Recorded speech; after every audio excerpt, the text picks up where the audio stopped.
Hello, I welcome you all once again to my channel Explore Education. I am Dr. Rashmi Singh, Assistant Professor, Department of Education, SS Khanna Girls Degree College, University of Allahabad. And this time I am going to discuss with you factors influencing mental health. देखिए, कोई भी topic आप psychology का उठा लीजिए, educational psychology में, तो उसके इतने डायमेंशंस हैं कि इतनी बार इसको कवर किया है मैंने, लेकिन एक फैक्टर्स इन्फ्लुएंसिंग रह गया था। देखिए, मैंने आपसे मेंटल हेल्थ के कंसेप्ट पे बात की, मेंटल हेल्थ ऑफ स्टूडेंट्स पे बात की, guidance of students for mental health पे बात की है, प्रॉब्लम्स ऑफ मेंटल हेल्थ पे बात की है, even principles of mental health पे बात की है। लेकिन फिर भी फैक्टर्स इन्फ्लुएंसिंग मेंटल हेल्थ उसमें एक कॉम्पोनेंट रह गया था। और फिर चूंकि मैटर नहीं होगा तो फिर आप लोगों को दिक्कत होगी, और फिर जब सब कवर हो गया तो ये भी सही। तो फैक्टर्स कौन से कारक हैं जो हमारे मानसिक स्वास्थ्य को प्रभावित करते हैं। तो चाहे जो भी आप आस्पेक्ट लेके चलें, पढ़ना आपको फिर शुरू से मेंटल हेल्थ से ही होगा।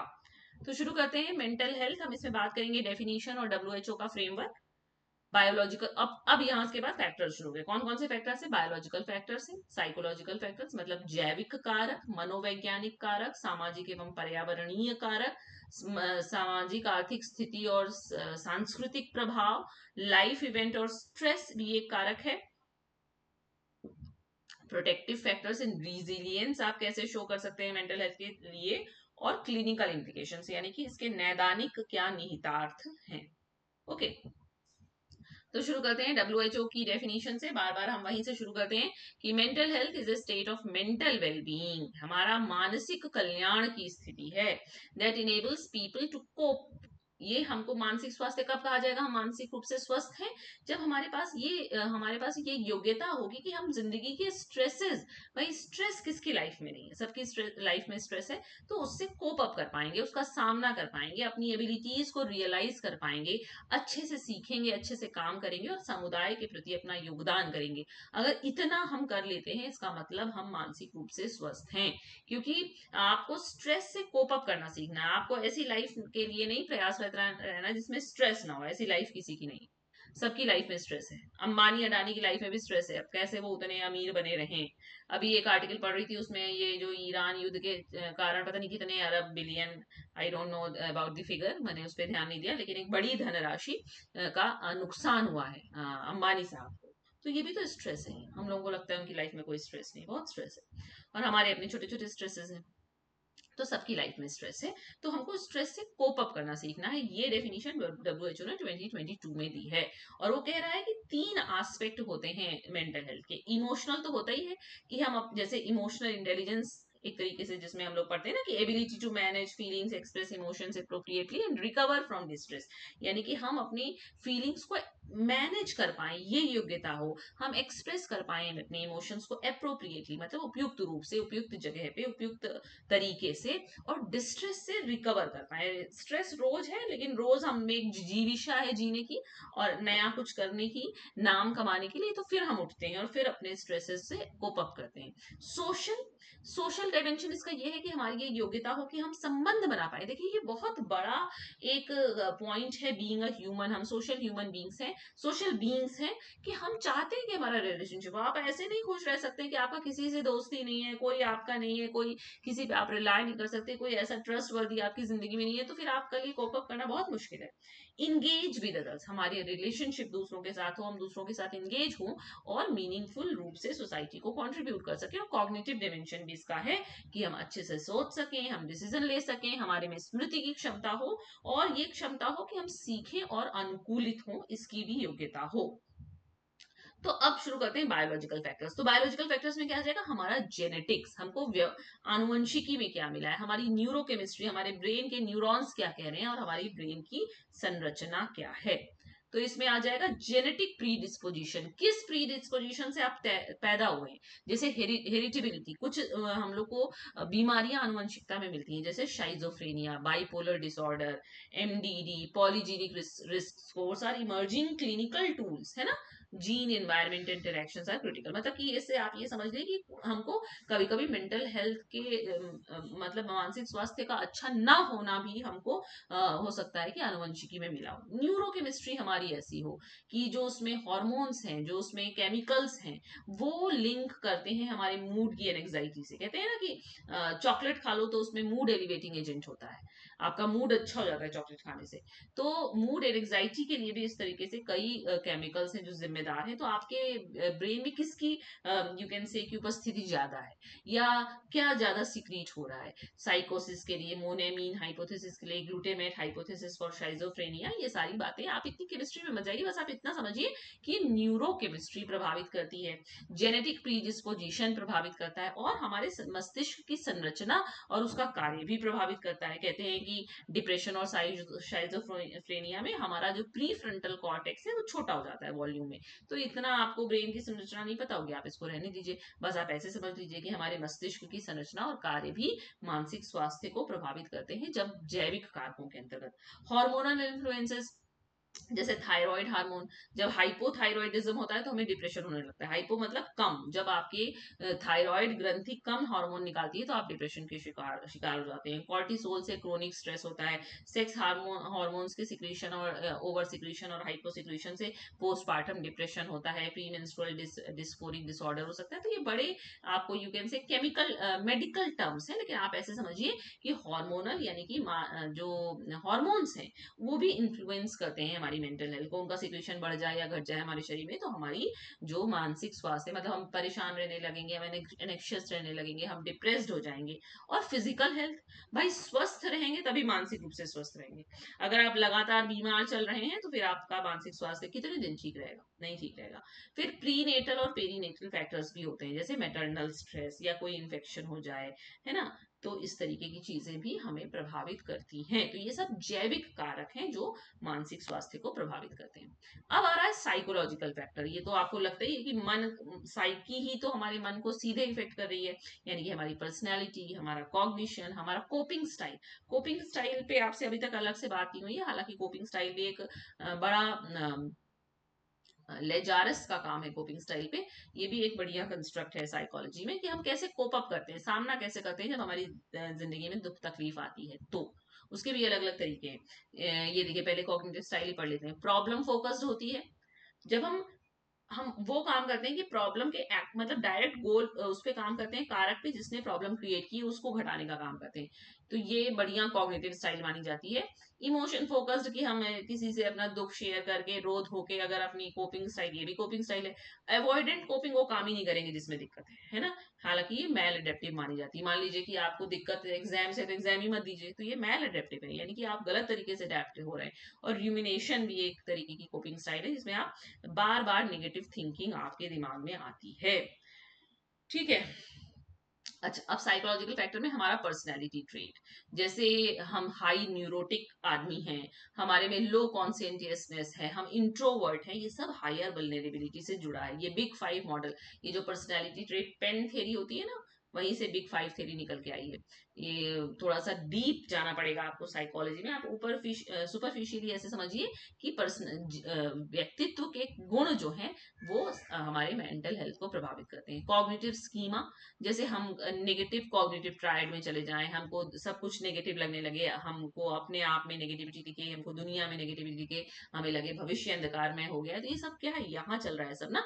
तो ये कॉग्निटिव डिस्टॉर्शन, मतलब आपका दिमाग गलत तरीके से सोच रहा है, संज्ञान गलत तरीके से ले रहा है। तो इन सबसे आपको ऑब्सेसिव कंपल्सिव डिसऑर्डर हो जाएगा, डिप्रेस्ड हो जाएंगे, आपको एंग्जाइटी हो जाएगी। चाइल्डहुड ट्रॉमा, कुछ बचपन में कुछ ऐसा हो गया है जिसने आप एकदम ट्रॉमेटिक एक्सपीरियंस आपको कोई हुआ है, तो उससे भी आपका मानसिक स्वास्थ्य खराब रहता है। और अटैचमेंट स्टाइल है ना, इनसिक्योर अटैचमेंट है आपको, तो आप एनेक्शियस रहेंगे, है ना। Increase risk for personality disorder, ये सब है ना। तो ये सब मनोवैज्ञानिक कारक हैं। फिर सोशल और एनवायरमेंटल कारक भी है, जैसे रिलेशनशिप, है ना, कम्युनिटी, लाइफ सर्कमस्टेंसेस। अब इसमें क्या क्या आएगा, जैसे सोशल सपोर्ट, अगर स्ट्रॉन्ग सोशल नेटवर्क है तो आप बफर की तरह काम करता है, मतलब वो सारा दुख कष्ट तकलीफ सोख लेता है आपकी। अगर आप डिप्रेशन में और सुसाइडल एबिलिटी आप में है तो आप नहीं करेंगे सुसाइड, क्योंकि आपके पास बढ़िया दोस्त हैं, घर परिवार से आपको बढ़िया सपोर्ट है। फिर आ गया परिवार। एक्सप्रेस्ड इमोशन, है ना, यहाँ पे आप अपने इमोशन को एक्सप्रेस कर पाते हैं। पेरेंटिंग स्टाइल मैटर करती है, कि परिवार वाले आपको कितना समझते हैं, माँ बाप का कितना सपोर्ट है। पीयर रिलेशनशिप, अगर आपको बुलिंग हो रही है स्कूल में तो भी आपकी मेंटल हेल्थ खराब हो जाएगी, अगर आपको सोशल रिजेक्शन फील करना पड़ रहा है तो भी, और ये सब एडोलेसेंट एज में ज्यादा होता है। वर्बन वर्सेस रूरल लिविंग का भी मेंटल स्ट्रेस है आजकल, है ना। फिर वर्क प्लेस फैक्टर भी है, जैसे जॉब डिमांड कंट्रोल मॉडल, आपका वर्क प्लेस पे आपका यू कैन से मतलब आप वहां बैठ नहीं पा रहे हैं, एडजस्टमेंट नहीं हो पा रहा है ना। और डिजिटल एनवायरनमेंट से भी आजकल मेंटल हेल्थ खराब हो रही है। Heavy social media use linked to depression and anxiety in adolescents specially in girls. ठीक है, स्लीप डिस्ट्रप्शन है, नींद उड़ जा रही है, नींद उड़ जाएगी तो मेंटल हेल्थ खराब, नींद उड़ जाएगी तो अच्छा नहीं लगेगा, तबीयत खराब होगी, मन खराब होगा, सब होगा।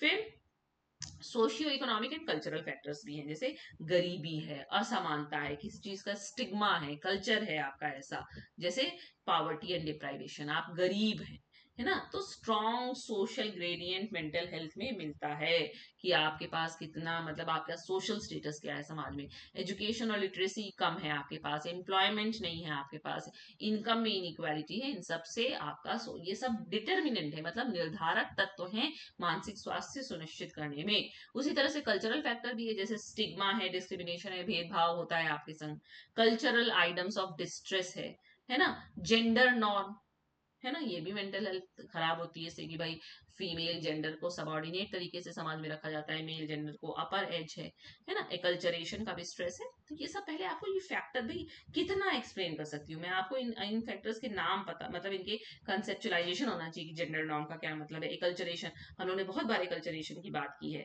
कि माइग्रेंट्स, आप किसी दूसरी संस्कृति में गए हैं और आप तो आपको स्ट्रेस हो सकता है क्योंकि आपको लॉस ऑफ कल्चरल आइडेंटिटी का स्ट्रेस है ना, और स्ट्रेस से होगा तो मेंटल हेल्थ खराब होगी आपकी, तो मेंटल हेल्थ का रिस्क फैक्टर है ये। ओके, देन लाइफ इवेंट्स और स्ट्रेस से कैसे मेंटल हेल्थ बिगड़ेगी, स्ट्रेसर्स मतलब जो स्ट्रेस पैदा करे, ट्रॉमा, वल्नरेबिलिटी मॉडल, इसमें क्या आ जाएगा, मतलब कि ये एक मॉडल है स्ट्रेस वल्नरेबिलिटी मॉडल, ये कह रहे हैं जेनेटिक और बायोलॉजिकल वल्नरेबिलिटी भी हो और इन्वायरमेंटल स्ट्रेसर्स भी हो तो मेंटली डिसऑर्डर तो आदमी हो ही जाएगा।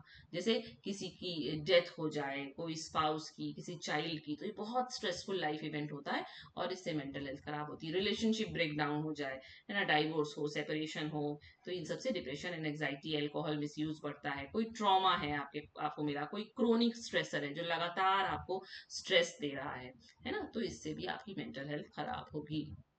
अब प्रोटेक्टिव फैक्टर्स एंड रिजिलियंस, इसमें क्या हो, आपके पास बफर सिस्टम के रूप में हो आपका समाज, समाज तो क्या ही, आपका परिवार, आपके दोस्त, ये आपकी स्ट्रेंथ का काम करते हैं और आपको मेंटली इल होने से रोकते हैं। जैसे इंडिविजुअल हाई लेवल, आपके अंदर सेल्फ स्टीम और सेल्फ एफिकेसी हो कि नहीं कुछ भी बिगड़ा है मैं इसको कर लूंगा, मैं इसको कर सकता हूँ, है ना। आप चाइल्डहुड आपका बढ़िया बीता हो, मतलब आप अटैच्ड और एक वेल बिहेव्ड और वेल पेम्पर्ड चाइल्ड हो, मतलब पैम्पर्ड तो नहीं, मतलब love and take and care आपको मिला हो, पैम्पर्ड भी ज्यादा हो जाता है तो दिक्कत है आजकल। प्रॉब्लम सॉल्विंग और इमोशनल रेगुलेशन की स्किल हो आपके पास कि कोई भी दिक्कत है आप उसको सॉल्व करेंगे। सेंस ऑफ मीनिंग हो जिंदगी का, जैसे नहीं तो जिंदगी का कोई अर्थ ही नहीं, जब अर्थ ही नहीं तो खत्म कर दो, है ना। जिंदगी का कोई मायने होना चाहिए, कोई गोल होना चाहिए। और फिजिकल हेल्थ आपकी अच्छी हो तो मन अच्छा रहेगा, एक्सरसाइज कीजिए, पर्याप्त अपनी नींद पूरी कीजिए। सोशल लेवल में आपके पास एक सपोर्टिव फैमिली हो, स्ट्रॉन्ग सोशल नेटवर्क और कम्युनिटी टाइज हो, मेंटरशिप और पॉजिटिव रोल मॉडल आपकी जिंदगी में हो, और आप फेथ या कम्युनिटी ग्रुप से बिलोंग करते हो कि नहीं ईश्वर आपके संग इतना गलत नहीं करेंगे, बुरा नहीं करेंगे, संभाल लेंगे, कोई भी आप फेथ अपनी जिंदगी में रख सकते हैं। और स्ट्रक्चरल और सिस्टम लेवल पे आपके पास accessible affordable mental health services होनी चाहिए, नहीं ज्यादा ही दिक्कत है तो आप काउंसलर से मिल लीजिए। Anti stigma public health campaign चलाए जाए, school based mental health programme चलाया जाए, और सोशल वेलफेयर और हाउसिंग सिक्योरिटी भी हो। और रिजिलियंस की अगर डेफिनेशन के बारे में बात करें तो resilience is not a fixed trait, ये कोई फिक्स्ड ट्रेट नहीं है but A dynamic process of positive adaptation in the context of adversity. जब हमारे पर मुसीबत आती है, दिक्कत आती है, तो हम नेगेटिव भी अडेप्ट हो सकते हैं, लेकिन जब हम पॉजिटिवली अडेप्ट हो, मतलब हम अनुकूलित हो धनात्मक रूप से, यानी कि अच्छाई की तरफ, तो ये गतिशील प्रक्रिया है, उसको रिजिलियंस कहते हैं। मतलब कि कह सकते हैं गिर के उठना बार बार। It can be fostered through targeted intervention at individual, family and community levels. Key mechanism इसमें क्या होगा, पॉजिटिव रीअप्रेजल हो, सोशल कनेक्टेडनेस, आप समाज के संग फील करें connectedness and sense of coherence हो, तो हमारे अंदर रिजिलियंस की भावना आती है।